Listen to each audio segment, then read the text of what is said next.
What's up, everybody? It's your girl CHIAMAKA. Wait, that's not my intro.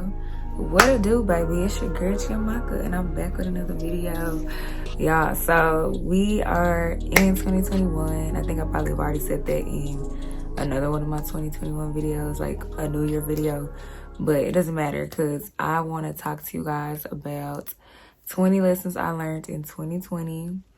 And I think it's just important for us to really reflect the things that we learned the year prior, so that way we know how to apply it in the year coming. So this may be a 4-part video because the type of person that I am, I like to talk through the things that I've learned or talk through certain points. And I could talk y'all's ear off if I wanted to. And so just to keep it real short and simple, I'm gonna try to talk through at least maybe 5 different points in each video, or we'll just see how we get through them. So let me go ahead and get started and not waste y'all's time. I am looking off some notes just so I keep a clear focus and train of thought. But without further ado, let's get into these lessons. So the first thing that I learned in 2020, baby, is to trust the spirit inside of you. You have to trust the Holy Spirit. You have to trust that inner voice, that still small voice in you. She is not leading you wrong. She is of wisdom. And even in the moments where you feel uncomfortable, you feel, oh, like I want to go this way, but I feel like my spirit is telling me to go this way. Honor that voice, trust that voice, listen to the Holy Spirit within you, because she will not lead you. He, however you want to refer to the spirit or the wisdom spoken in the word in the Bible is referred to a woman. So I always call the Holy Spirit a she, but however you want to address it, it's up to you. But I know that I have dishonored myself. I've gone against what my spirit had been leading me to do or to go. And looking back, I now see how I could have avoided so much damage or avoided different circumstances in my life had I just listened to myself, listened to where my spirit was leading me. So that is probably the most number one thing that I learned, is to trust the Holy Spirit, trust that inner voice, that still small voice inside of you. She will not steer wrong. So the second lesson I learned in 2020 is not everybody's who you think that they are. You have to be really discerning of who you call a friend, who you invite in your life, who you bring into that space, because, not everybody wants to see you win, or not everybody really cares about you the way you care about them, or not everybody is as genuine as you think that they are. Some people have ill motives. Some people have ulterior motives. Some people, look at certain relationships as a transaction or a business deal and not really looking at the relational part of this connection that you have. So you got to be really discerning. You got to move in wisdom, and you got to really pick up on the energy that people give to you.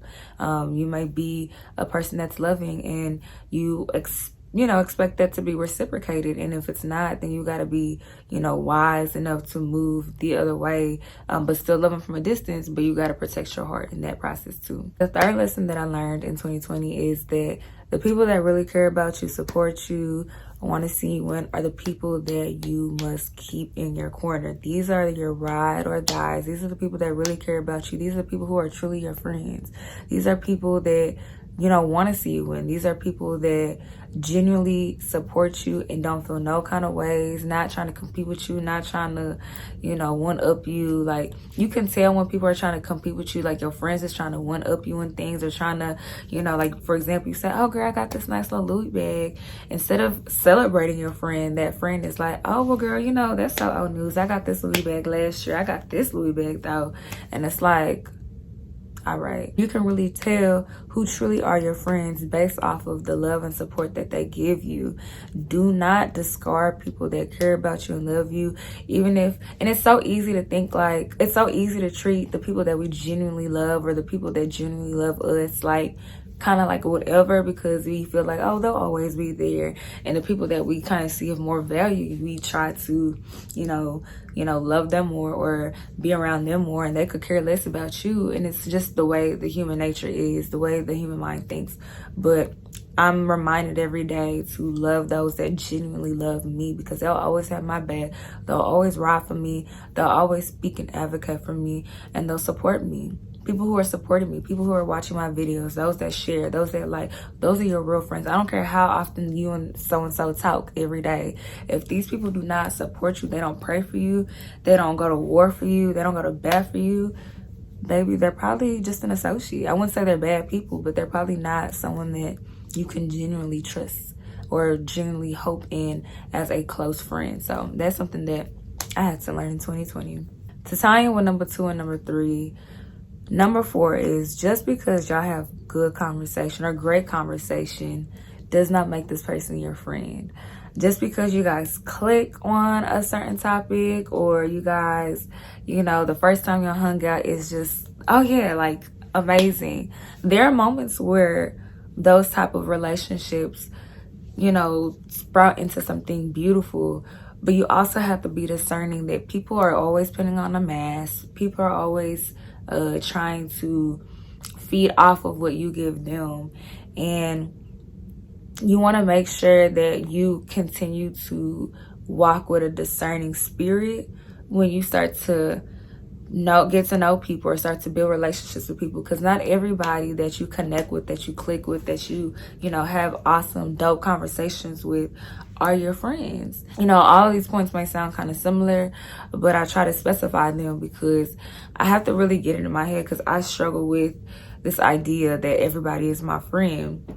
And not everybody is your friend. And that doesn't mean that these people are bad or that there's something wrong with you.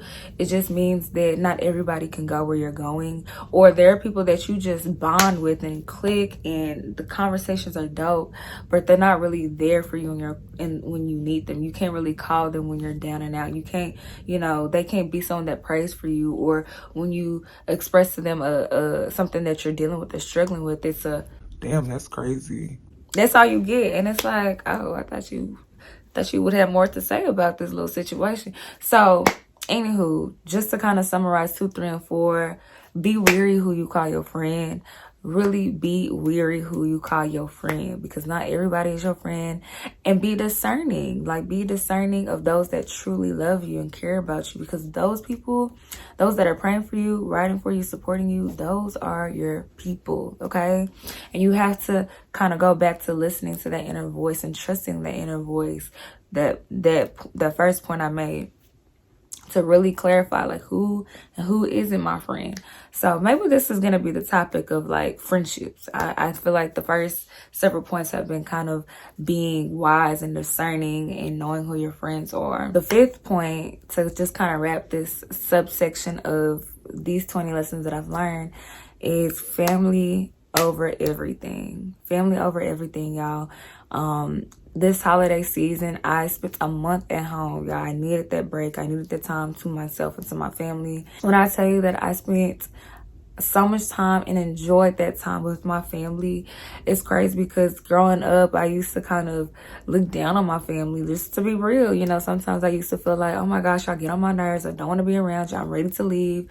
You know, like when you come back home from the semester break during undergrad, and then within the first 1-2 weeks you're ready to go, you know what I'm saying? But honestly, it's been hard for me to leave, because I've really been enjoying my family. I don't know if it's because I'm getting older now and I'm starting to appreciate them now, because they're getting older too. You know, like especially my mama, she getting older, and I'm like, dang, like you really getting older. And I'm like, it's gonna be a day where she not gonna be here. Oh God. But I have to, you know, appreciate the time that she is here. So, you know, I've really been enjoying this time and loving and appreciating them while they are here on this earth. So family over everything. They always got your back. Even if you out here doing the craziest shit, they will have your back in public. Then they'll get you together in private.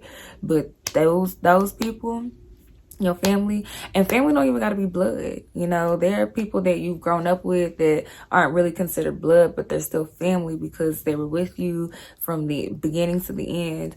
And so really like knowing who your family is and loving them and being there for them just as they are for you.